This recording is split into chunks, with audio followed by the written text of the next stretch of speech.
இந்த டிடிவி எடப்பாடி அவர்கள் பிரிஞ்சு கிட்டத்தட்ட ஒரு 4 வருஷம் ஆயிருச்சு. ஒரு 2, 3 தேர்தலில் சந்திச்சிட்டாங்க. இன்னமும் அந்த கட்சிக்குள்ள இவர் ஒரு கருத்து சொல்றாரு.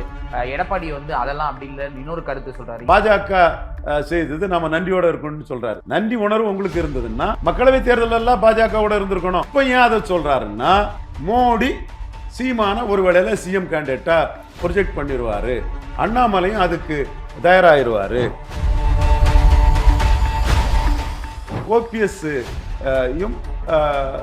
இபிஎஸ்ஸையும் சென்னமேனி வித்யாசாராவ், எந்த சென்னமேனி வித்யாசாராவ் சசிகலாவுக்கு பதவி பிரமாணம் பண்ணி வைக்க வராத சீமான் மைக் சின்னத்தில் எடுத்த 10 கேண்டிடேட்டை விட்டு எடுத்த ஓட்டை விட இவர் ரெட்டேலையில் 7 கேண்டிடேட் எடுத்த ஓட்டு 30,000 குறைவு. நீங்க அண்ணாமலை மட்டும் குற்றம் சாட்டினதாட்டு ஒரு தகவல் வந்தது. நீங்க நேர்மையாட்டும் நாணயமாட்டும் இன்டெலெக்சுவல் ஆனஸ்டான ஆளா இருந்தீங்கன்னா உடஞ்சது காரணம் எடப்பாடியும் காரணம். எடப்பாடியை மறைச்சிக்கிட்டு ஒரு கண்ணில் சுண்ணாம்பும் ஒரு கண்ணில் வெண்ணையும் வைக்கிற வேலையை நிதியமைச்சர் நிர்மலா சீதாராமனை செய்தாலும் அது தவறு, கண்டிக்கத்தக்கது. பல நிரூபிக்காத விஜய் நம்பி எல்லாம் வேலைக்கு ஆகாது. எடப்பாடி பழனிசாமியும் கையில வராத ஓட்ட விஜயால டிரான்ஸ்பர் பண்ண முடியாதுன்னு தான் நினைக்கிறாரு. எஃப்டி பாலிடிக்ஸ் நேயர்களுக்கு வணக்கம். நம்ம கூட மூத்த அரசியல் திறனாய்வாளர் ரவீந்திரன் துரைசாமி சார் இருக்கார். சார் வணக்கம் சார். வணக்கம் சார். எனக்கு ஒன்று கேட்கணும்னு யோசனையாகவே இருந்தது சார். இந்த டிடிவி எடப்பாடி அவர்கள் பிரிஞ்சு கிட்டத்தட்ட ஒரு 4 வருஷம் ஆயிருச்சு. ஒரு 2, 3 தேர்தலில் சந்திச்சிட்டாங்க. இன்னமும் அந்த கட்சிக்குள்ள இவர் ஒரு கருத்து சொல்றாரு.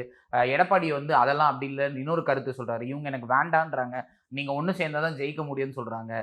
எம்எல்ஏக்களே நிறைய பேர் இன்னும் அதிருப்தியில தான் இருக்காங்கன்னு ஒரு பக்கம் சொல்றாங்க. அதெல்லாம் ஒண்ணுமே இல்லைன்னு இன்னொரு பக்கம் சொல்றாங்க.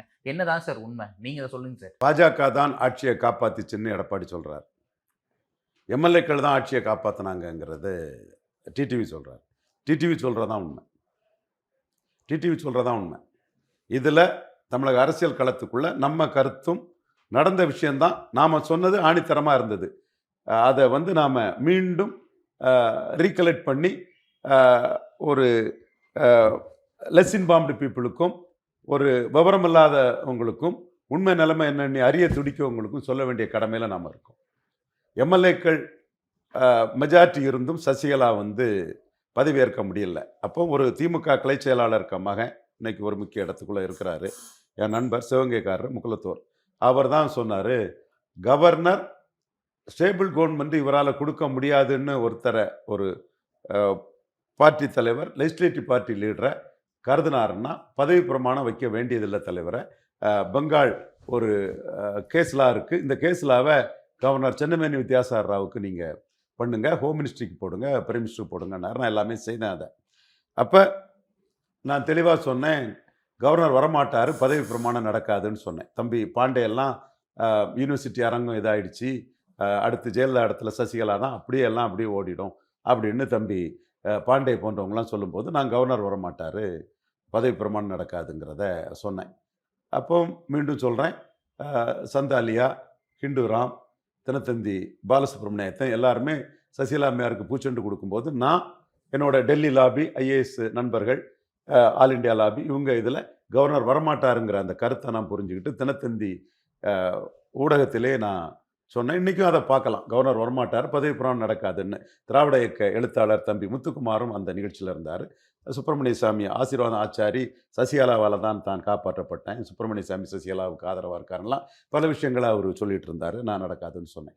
அப்போ எம்எல்ஏக்கள் அதிகம் இருந்தும் சசிகலா அவர்கள் ஜெயலலிதா A1 உள்ள அக்யூஸ்டில் A1 இறந்து அபற்றட் ஆன பிறகு சசிகலா கன்வீட் பண்ணப்படுறாரு. அதுவரை அவங்க பதவியேற்புலாம் நடக்கலை. ஸோ சசிகலாவுக்கு ஸ்டேபிள் கவர்மெண்ட் கொடுக்க முடியாதுங்கிற அடிப்படையில் ஜெயலலிதா உயிரோடு வரும்போது வராத கேஸு, அவங்க இறந்த பிறகு இது பண்ணி கன்வீட் ஆகி சசிகலா அந்த இடத்த விட்டு அகற்றப்பட்டு பரப்பனக்கரக்கார சிறையில் 4 வருஷ தண்டனைக்கு சசிகலா அம்மையார் போகிறாங்க. எவ்வளோ பெரிய ஃபால் பாருங்கள். சிஎம்மாக வர வேண்டியவங்க போகிறாங்க. இது நாம் தெளிவாக நடக்கும்னு சொன்னோம். ஏற்கனவே நாம் தயார்படுத்திட்டோம், மோடி பிஎம்ஓ உட்பட. அது நடந்தது.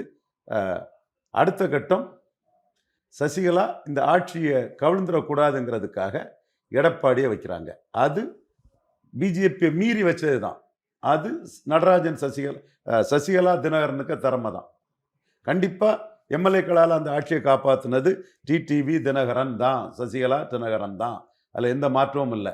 சசிகலாவை சிஎம் கேண்டிடேட்டாக வரவிடாமல் அடித்தது நம்ம டீம் தான். அது உண்மை. நம்ம சொல்லி தான் அதை அடித்தோம். சந்தாலியா, பாலசுப்ரமணிய ஆயத்தன், ஹிண்டு ராமலாம் நிற்கும் போதே நாம் வந்து கவர்னர் பதவியேற்பு விழாவுக்கு வர மாட்டாருங்கிறத இன்றைக்கும் தினத்தந்தி ஊடகத்தில் அதில் இருக்கும். சுப்பிரமணிய சாமிக்கு ஆதரவாளர் ஆச்சாரி வந்து அழுதுட்டார். சசிகலா இல்லைன்னா என் உயிரே போயிருக்கோம், நான் அந்த 2Gயில் அப்படி பண்ணேன் இப்படி பண்ணேன்னு அவர் அழுதுட்டார். அப்போ நாம் சொன்னோம் கவர்னர் வரமாட்டார். ரங்கராஜ் பாண்டேக்கு அதை ஜீரணிக்க முடியலை. பட் அது நடந்தது. ஆனால் சசிகலா இல்லைங்கும் போது இன்னொரு ஆட்சியை நிறுவனது டிடிவி தினகரன் தான். மனச்சாட்சிக்கு புறம்பா யாரும் போய் சொல்லக்கூடாது. நாம் நடராஜனுக்கு எதிராக அரசியல் பணி பண்ணணும். 2 பிரைம் மினிஸ்டர் கமாண்ட் பண்ண காமராஜ் இது முள்ளிவாய்க்கால் மட்டத்தில் இல்லைங்கிறதுல நம்ம அரசியல் மனித நீதிக்கு மனித நம்ம அரசியலை பண்ணணும். பட் உண்மை நிலவரம் இங்கே ஐயா டிடிவி தினகரனும் அம்மையார் சசிகலாவும் தான் அந்த அரசை நிறுவிட்டு போனாங்க. அது பெரிய சாதனை. அது மட்டும் இல்லை, கம்பீரமாக நிமிர்ந்து நடந்து ஜெயலலிதா சமாதியில் சத்தியம் போட்டுட்டு போனாங்க. ஓகே, அது நம்ம பார்த்த விஷயந்தான். அடுத்த கட்டம், பாஜக இந்த அரசை எப்போ காப்பாற்றி கொடுத்ததுன்னா, ஓபிஎஸ்க்கு வந்து அமைச்சரவையில் இடம் இல்லை, தர்ம யுத்தம் பண்ணுறாரு. அவர் தர்ம யுத்தம் பண்ணின பிறகு மீண்டும் எடப்பாடியை சசிகலா தினகரன் கிளச்சஸ்ல இருந்து வெளியே எடுக்கிறதுக்காக, சசிகலா தினகரன் கிளச்சஸ்ல இருந்து எடப்பாடியை வெளியே எடுக்கிறதுக்காக அவரே வெளியே எடுத்து வர்றதுக்கு ஆசைப்பட்டுட்டாரு. ஏன்னா politics moves and counter moves தான், கவுண்டர் பண்ணுவார்னு அன்னைக்கே சொல்லியிருக்கிறேன். அவரே தான் தலைவராக ஆசைப்படும் போது ஓபிஎஸ்ஸையும் இபிஎஸ்ஸையும் சென்னமேனி வித்யாசாராவ், எந்த சென்னமேனி வித்யாசாராவ், சசிகலாவுக்கு பதவி பிரமாணம் பண்ணி வைக்க வராத சென்னமேனி வித்யாசாராவ். ஒருவேளையில் சசிகலாவுக்கு சென்னமேனி வித்யாசாராவ் பதவி பிரமாணம் பண்ணி வச்சிருப்பாருன்னா, பண்ணக்கூடாதுங்கிறத நாங்கள் ஜெயலலிதா ஹாஸ்பிட்டலைஸ் ஆனதுமே மோடி கிட்ட இப்படி வரோம், நடராஜன் மிகப்பெரிய ஆளு, முலாயம் சிங் யாதவையும் கன்ஷிராமையும் சேர்த்து பாஜகவை தோக்கடிச்சு வரும், விடக்கூடாது, விட்டா நமக்கு ஆபத்து, பாஜகவுக்கு ஆபத்துங்கிறத நம்ம அப்பவே நம்ம பதிவு பண்ணியிருந்தோம். அந்த இதில் நடக்குது. ஒருவேளையில் சசிகலாவை அவங்க சிஎம் கேண்டிடேட்டாக சொல்லி அதுக்கு பிறகு கன்விட்டாங்கன்னா ஃபுல்லாக ஸ்டெபிலைஸ் பண்ணிடுவாங்க, தினகரனை தான் வச்சுட்டு போவாங்க. ஃபுல்லாக ஸ்டெபிலைஸ் ஆகிடுவாங்க, தினகரன் தான் வச்சுட்டு போவாங்க. அவங்க சிஎம் ஆகுறதுனால ஃபுல்லாக ஸ்டெபிலைஸ் ஆகலை. அப்போ செங்கோட்டையனை வைக்கிறது வச்சா அவர் லீடர் ஆகிடுவார். ஸோ அவங்க எடப்பாடியை சாய்ஸ் பண்ணுறாங்க. ஒரு வெள்ளாள கவுண்டரை சாய்ஸ் பண்ண வேண்டிய நிர்பந்தம் முக்குலத்தோர் லாபிக்கு அங்கே அதில் வருது. கட்சி பேக்கிங் கம்யூனிட்டி முக்குலத்தோரும் வெள்ளாள கவுண்டரும் தான், 2 கம்யூனிட்டி தான் பேக்கிங் கம்யூனிட்டியாக ஜெயலலிதா பண்ணுறாங்க. சப்போஸ் நாங்கள் அதை எழுத்து அடிக்கும் போது நாடார்கள் சேர சோழ பாண்டியர் தென்னிந்தியாவை ஆண்ட அரச மரபுன்னு பிற ஜாதிகள்லாம் நாங்கள் திருப்பிடுவோங்கிறதுக்காக நாடார்கள்ட்ட அப்பீஸ் பண்ணாங்க. அது வேற விஷயம். அதே மாதிரி நான் வன்னியர் பொலிட்டிக்ஸுக்கு எதிராக ப்ரோ வன்னியராக 8 வன்னியர் எம்பி கேண்டிடேட்டெல்லாம் ஜெயலலிதா கொடுத்தாங்க. நிறைய வன்னியர்களெல்லாம் அமைச்சராக்குனாங்க. ப்ரோ வன்னியராக ராமதாஸை காலி பண்ணுறதுக்கு ப்ரோ வன்னியராக பண்ணாங்க. ஸோ பேக்கிங் கம்யூனிட்டினா 2 தான். அப்போ 2 பேக்கிங் கம்யூனிட்டியில் ஒரு பேக்கிங் கம்யூனிட்டி எதிராக போனால் கவர்மெண்ட் நிற்காதுங்கிற ஒரு கம்பல்ஷன் வருது. ஸோ எடப்பாடி பழனிசாமி வெள்ளாள கவுண்டர் என்பதற்காகவும் தான் சிஎம்மா அந்த இடத்துக்குள்ளே வைக்கப்படுறாரு. ஆனால் வச்சது சசிகலா தினகரன் தான். அதே வெள்ளாள கவுண்டர் செங்கோட்டையனை வச்சா சிக்கலாகுன்னு அவங்க நினச்சிருக்கலாம். ஸோ இப்போ டிடிவி தினகரன் சொல்கிறது உண்மை. காலே ஸ்பேட் இஸ் ஏ ஸ்பேட். 1000 கருத்து வேறுபாடுகள், 1000 அரசியல் முரண்பாடுகள், 1000 நகர்வுகளை நாமளும் செய்திருக்கலாம். அது வேற விஷயம். அது நடந்தது தான். பட் மனச்சாட்சிப்படி உண்மையை சொல்லணும்னா சசிகலா தினகரன் தான் எம்எல்ஏக்கள் மூலமாக எடப்பாடி பழனிசாமியை முதல்வராக்குனது. ஸோ எடப்பாடி பழனிசாமி இப்போ பாஜகவால் நான் வந்தேன், நன்றி உணவோடு இருக்கணும்னு சொல்கிறது இன்னொரு கட்டத்தில் அது கஷ்டமான இடம்தான். சத்திரன் குருமூர்த்தி போன்றவங்க எடப்பாடி பழனிசாமியை தூக்கி போட நின்னாங்க. அப்போ மீண்டும் எங்கள் டீம் முயற்சி பண்ணி வேண்டாம், தூக்கி போடாண்டாம், தூக்கி இவர் ஸ்டெடி ஆகலைன்னா எல்லாரும் மளமளன்னு சசிகலா காலில் விழுந்துருவாங்க, சசிகலா லீடர் ஆயிடுவாங்க, ஜெயலலிதா இடத்துல சசிகலா வந்துடுவாங்க, அதிகாரம் இல்லைன்னா சசிகலா நெட்வொர்க் முன்னாடி எடப்பாடி எல்லாம் தாக்கு பிடிக்கவே முடியாது, இவர் ஸ்டெபிலைஸ் ஆனாதான் சசிகலா குரூப்புக்கு எதிராக ஒரு ஆளாட்டே இவரால் நிற்க முடியும். So let him stabilise. அதில் நாம் சொன்னது கொங்கு வேளாளர்கள் நேஷனல் மைண்டட் கம்யூனிட்டி, அவங்கள வந்து நமக்கு ஆதரவாக வரக்கூடிய ஒரு கம்யூனிட்டி, நேஷனல் மைண்டட் கம்யூனிட்டியை சேர்ந்த கொங்கு வேளாளர் எடப்பாடி பழனிசாமியை தூக்கி போடாண்டான்னு நம்ம சொன்னோம். அந்த கருத்தை நான் நியூஸ் 18 குணா கிட்டையே நான் பதிவு பண்ணேன். அப்போ ஸ்வீப்பிங் ரெஃபரன்ஸாக ஒரு கம்யூனிட்டி நேஷனல் மைண்டட் கம்யூனிட்டின்னு மட்டும் எப்படி சொல்லலான்னு கேட்டார். நான் ஆமான்னு சொன்னேன். என்றாலும் அதில் பெத்தம்பாளையம் பழனிசாமி திராவிட இயக்கத்தில் ஆளாக இருந்தார், நிறைய வெள்ளாள கவுண்டர்கள் நாம் தமிழரில் ஆயத்தனார் கூட இருந்தாங்க. கோவை செழியன் கூட தமிழ் தேசியத்தை திரும்ப முன்னெடுத்தார். நேஷனல் மைண்டட் கம்யூனிட்டின்னு நான் சொன்னது பை அண்ட் லார்ஜ் அவங்க சி சுப்பிரமணியத்தையும் தாண்டி காமராஜ் கூட தான் நின்னாங்க. அந்த கம்யூனிட்டி அண்ணாமலை கூட காமராஜ் கூட நின்ன ஒரு குடும்பத்தை சேர்ந்தவர் தான். பெரிய அளவில் காமராஜ் கூட தான் நின்னாங்கன்னு அந்த அடிப்படையிலையும் திமுக 67க்கு மேலே தான் அங்கே வளர்ந்து அந்த பகுதியில் வளர்ந்துங்கிற அடிப்படையில் நான் நேஷனல் மைண்டட் கம்யூனிட்டிங்கிறத நான் சொன்னேன். நேஷனல் மைண்டட் கம்யூனிட்டி இங்கே கொங்கு வேளாளருங்கிற அடிப்படையில் தான் எடப்பாடி பழனிசாமி பதவி குருமூர்த்தி தூக்கி போடும்போது காப்பாற்றினது அன்னை காப்பாற்றி கொடுத்தது நாடார் டீம் தான். அதான் நான் சொல்லுவேன்ல, உங்களுக்கு இத்தனை ஆயிரம் கோடி நாடார் டீமால் தாயா கிடச்சி முதன் பழனிசாமி சும்மா பழசை மறந்துடாதுன்னு நான் சும்மா கமாண்ட் அடிப்பேன். ஓகே, அவர் அதெல்லாம் நினச்சி பார்க்கணும் அவசியம் இல்லை. நம்மளும் அவருக்கு பாசிட்டிவாக பண்ணலை. சசிகலா அம்மையார் லீடர்ஷிப் எடுத்துடக்கூடாதுங்கிறதுனால தான் அசஸ் பண்ணி இவர் கொஞ்சம் ஸ்டெபிளைஸ் ஆகாமல் விழுந்தாருன்னா சசிகலா சைடு போயிடுவாருன்னு நம்ம சொன்னோம். இப்போ அவர் ஸ்டெபிளைஸ் ஆகிட்டார். 20% ஓட்டு அவரை முன்னிறுத்தி அவர் பிரச்சாரம் பண்ணி கிடைச்சது தான். பலகீனப்பட்டிருக்காரு. மதுரை, திண்டுக்கல், ராமநாதபுரம், தேனி, சிவகங்கை, விருதுநகர், தென்காசி, ராமநாதபுரம், தூத்துக்குடி, திருநெல்வேலி, கன்னியாகுமரி இந்த 10 மக்களவை தொகுதிக்குள்ள சீமான் மைக் சின்னத்தில் எடுத்த 10 கேண்டிடேட்டை விட்டு எடுத்த ஓட்டை விட இவர் ரெட்டேலையில் 7 கேண்டிடேட் எடுத்த ஓட்டு 30,000 குறைவு. பலகீனப்பட்டுட்டாரு தென் மாவட்டத்தில். சீமானுக்கும் கீழே போயிட்டாரு. உண்மை தரவுகளை எடுத்து பார்த்தா தெரியும். நான் புள்ளி ஓரத்தோடு தான் சொல்கிறேன். 3 தொகுதி கூட்டணி கொடுத்தாரு. முபாரக்குக்கும், புதிய தலைமுறைக்கும், புதிய தமிழகத்துக்கும், தேசிய முற்போக்கு திராவிட கழகத்துக்கும். அதை நான் கணக்கில் எடுக்கலை.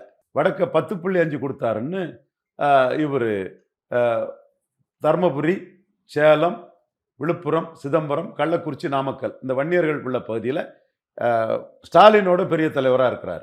எனிவே அந்த 20% ஓட்டு அவருக்குன்னு அவர் உறுதியாக நம்புகிறாரு. அவர் மட்டும்தான் பிரச்சாரம் பண்ணார். நம்ம அதை ஒத்துக்கிட்டு தான் தீரணும். 15% அவர் கொண்டு வருவோன்னு நான் சொன்னேன். கேப்டன் விஜயகாந்த் சிம்பதியிலையும் வன்னியர்கள் ஆதரவுலையும் அவர் 20% போயிட்டார்.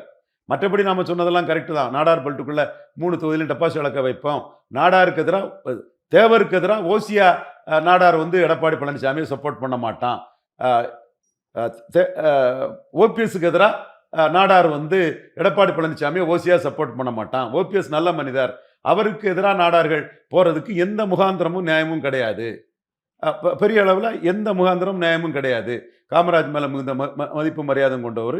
அவர் சீஃப் மினிஸ்டர் ஆகும்போது அவர் ரிசைன் பண்ணாமல் இருந்தால் அவர் காமராஜ் மாதிரி பெரிய தலைவராக வருவார், அவர் மிகப்பெரிய மாஸ் லீடராக வருவார்னு சொன்னது நம்ம. அப்போ ஓபிஎஸ்க்கு எதிராக நம்ம போகிறதுக்கு எந்த நியாயமும் இல்லை. நடராஜனுக்கு எதிராக நம்ம போனதுக்கு காரணம் மறவர்களை நாடாருக்கு எதிராக தூண்டி விட்டார், மீனவர்களை நாடாருக்கு எதிராக தூண்டி விட்டார், நாடாரின் தாது மணல் தொழிலுக்கு எதிராக வைகுண்டராஜன் ஜெயலலிதா கிட்ட நெருக்கமாக இருக்காங்கிறதுக்காகவே அதிமுக காரங்களை தூண்டி விட்டார். அப்போ நாம தான் திருப்பி அடித்தோம்.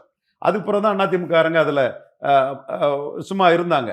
ஸோ நாம் அந்த இடத்துக்குள்ள ஓபிஎஸ்ஸை எடப்பாடிக்காக சசிகலாவை எதிர்த்து நாம் களமாடின மாதிரி ஓபிஎஸ் எதிர்க்கிறதுக்கு நம்ம தயாரில்லை.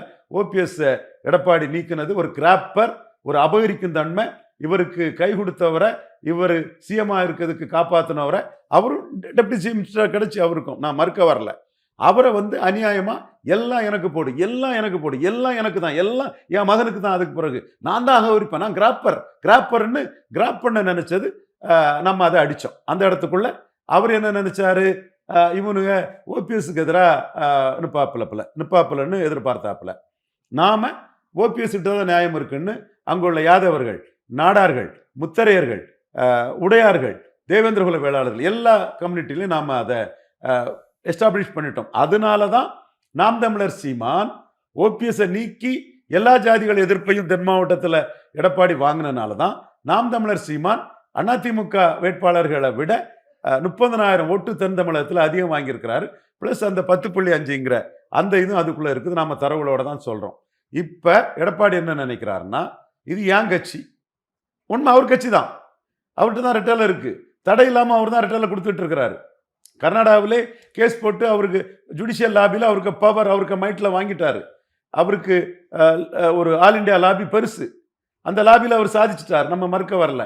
நான் ரெட்டலை அவருக்கு கிடைக்காதுன்னு தான் நினச்சேன். குருமூர்த்தி கிட்ட பேசும்போது அவருக்கே விஷயம் தெரியல. அண்ணாமலை அதுக்கு முன்னாடி தான் பேசினார், நியாயம் இல்லை கிடைக்காது அப்படின்னு சொன்னார்.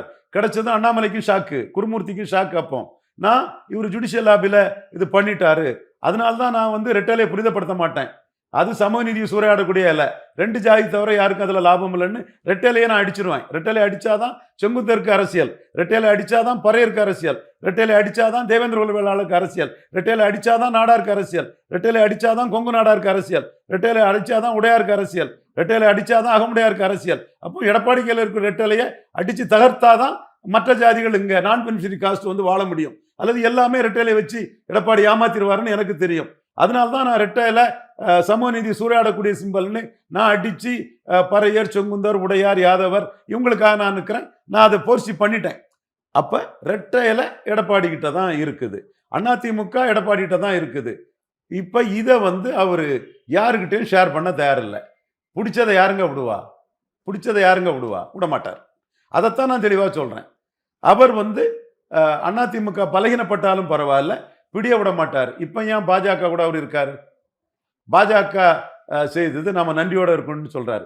நன்றி உணர்வு உங்களுக்கு இருந்ததுன்னா மக்களவை தேர்தல் எல்லாம் பாஜகவோட இருந்திருக்கணும். அண்ணாமலை 12 சீட்டு கேட்டாரு, நீங்க 6 சீட்டுக்கு மேல தர மாட்டேன்னு ரஃப் அண்ட் டஃபான்னு நீங்க கூட்டணி உடைஞ்சது. நிர்மலா சீதாராமன் அம்மையாருக்கு நான் சொல்லிக்கிறேன், பினான்ஸ் மினிஸ்டர் நிர்மலா சீதாராமன் அம்மையாருக்கு நான் சொல்லிக்கிறேன், நீங்க அண்ணாமலை மட்டும் குற்றம் சாட்டினதாட்டு ஒரு தகவல் வந்தது. நீங்க நேர்மையாட்டும் நாணயமாட்டும் இன்டலெக்சுவல் ஆனஸ்டான ஆளா இருந்தீங்கன்னா உடஞ்சதுக்கு காரணம் எடப்பாடியும் காரணம். எடப்பாடியை மறைச்சிக்கிட்டு ஒரு கண்ணில் சுண்ணாம்பும் ஒரு கண்ணில் வெண்ணையும் வைக்கிற வேலையை நிதியமைச்சர் நிர்மலா சீதாராமனை செய்தாலும் அது தவறு, கண்டிக்கத்தக்கது. அது ஒரு கேசியமா தான் சொல்றாங்க. அது கேசியம் உண்மையா இருந்தா நான் இதை சொல்றேன். அப்போ நன்றி உணர்வோட எடப்பாடி இருக்க வேண்டிய இடம் மக்களவை தேர்தல். மக்களவை தேர்தல் அவர் இருக்கல.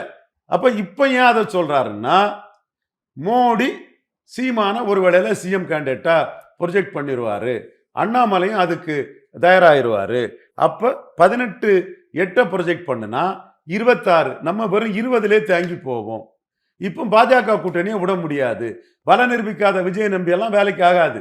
தன் கையில வராத ஓட்டை யார் ஒருத்தர் டிரான்ஸ்ஃபர் பண்ண முடியும்? இந்தியா டுடே மணியெல்லாம் அரசியல் தெரியாம கையில வராத ஓட்டை ஒருத்தர் டிரான்ஸ்ஃபர் பண்ண முடியும்னு பேசிட்டு இருக்காரு. இந்தியா டுடே மணிக்கு அந்த அரசியல் தெரியல. அப்படியே போட்டு கையில வராத ஓட்டை ஒருத்தர் டிரான்ஸ்ஃபர் பண்ணி ஒருத்தர் நினைச்சான்னா அவனுக்கு அரசியல் தெரியாதுன்னு அர்த்தம். அதுக்கு தெளிவா இந்தியா டுடே மணியை நான் மென்ஷன் பண்ணாட்டே வரட்டு. உண்மையிலே அவர் பேசியிருந்தாருன்னா அவருக்கு இது பொருந்தும். என் நண்பர் தான், ஒருத்தர் மூத்த ஒருத்தர் பார்க்கணும், பாசத்துக்குரியவர், நாளைக்கும் பார்க்கணும், அது வேற விஷயம். பட் கருத்தியலை சொல்லும் போது சில இடங்களை கொஞ்சம் ஹார்டு கிட்டிங்க கருத்தியல் ரீதியாக சொன்னாதான் கரெக்டா இருக்கும். எடப்பாடி பழனிசாமியும் கையில் வராத ஓட்டை விஜயால டிரான்ஸ்ஃபர் பண்ண முடியாதுன்னு தான் நினைக்கிறாரு. அது யாராலையும் முடியாது. ரஜினிகாந்தாலையும் முடியாது, விஜயகாந்தாலையும் முடியாது. விஜயகாந்த் எடுத்த ஓட்டை டிரான்ஸ்ஃபர் பண்ணார். ஃபார் எக்ஸாம்பிள் ரஜினிகாந்த் எடுத்துடுங்களா, 98 அவர் திமுக தமாகவை ஆதரிச்சார். என்ன ஓட்டு வந்து தோத்து போனாங்களே, 10% ஓட்டு குறைஞ்சு போச்சே. 2004 அவர் பாமகவுக்கு எதிராக நின்னாரு. 50% ஓட்டுக்கு மேல பாமக எடுத்துட்டாங்களே. அப்போ ஒரு கட்சி நிரூபிக்கப்பட்ட வாக்கை தான் டிரான்ஸ்ஃபர் பண்ண முடியும். கையில வராத ஓட்டை லெட்டர் பேட் கட்சியால டிரான்ஸ்ஃபர் பண்ண முடியாது. விக்கிரவாண்டியிலே கள்ளக்குறிச்சி சாராய சாவை பார்த்தும் விஜயால எந்த தாக்கமும் ஏற்படலை. அதுக்காக விஜய்க்கு ஓட்டு வராதுன்னு சொல்ல வரல. 214 போட்டாருன்னா அவருக்கு ஓட்டு வரும். அல்ல ஒரு சிஎம்மா சொல்லி ஒரு அணி அமைச்சாலும் ஓட்டு வரும், அது வேற விஷயம். கையில் வராத ஓட்டை டிரான்ஸ்ஃபர் பண்ண முடியாது. இது 100% உண்மை. எடப்பாடி பழனிசாமிக்கு தெரியுது, சில லெஸ் இன்பார்ம்டு பொலிட்டிக்கல் அனலிஸ்டுக்கு இது தெரியல. நான் ஆணித்தரமாக சொல்கிறேன், சிரஞ்சீவி டிரான்ஸ்ஃபர் பண்ணது, இப்போ பவன் கல்யாண் டிரான்ஸ்ஃபர் பண்ணது ஒரு கையில் வந்த 7% ஓட்டை. கையில் வராத ஓட்டை சிரஞ்சீவியோ பவன் கல்யாணோ ரஜினிகாந்தோ கமலஹாசனோ விஜயோ அஜித்தோ யாரும் டிரான்ஸ்ஃபர் பண்ண முடியாது. இது எடப்பாடி பழனிசாமிக்கு நன்றாக தெரியும். அதனால அவர் இன்னைக்கு பாஜக கூட்டணி தன்னை விட்டு போயிடக்கூடாதுன்னு நினைக்கிறாரு. மோடி இவரை தட்டி விட்டுக்கிட்டு இங்க பைப்போலர் பொலிட்டிக்ஸை உடைக்கிறதுக்கு சீமான ப்ரொஜெக்ட் பண்ணிடக்கூடாதுன்னு நினைக்கிறாரு. ஆர்டி மூவ் அதில் ஜெயித்திடக்கூடாதுன்னு நினைக்கிறாரு. ஆர்டி மூவை மோடி ஏற்றுக்கிட்டாருன்னா அதில் வந்து நிர்மலா சீதாராமனும் அதுக்கு பிறகு நாளை சப்போர்ட் பண்ணுவாங்க, இது குருமூர்த்தியும் சப்போர்ட் பண்ணுவாங்க. அதில் எந்த மாற்றமும் அதுக்குள்ள இருக்காது. ஸோ அப்படி ஒரு பொசிஷன் வந்துடக்கூடாதுங்கிறதுக்காக பாஜக தனக்கு இப்போ தேவைன்னு கருதுறாரு.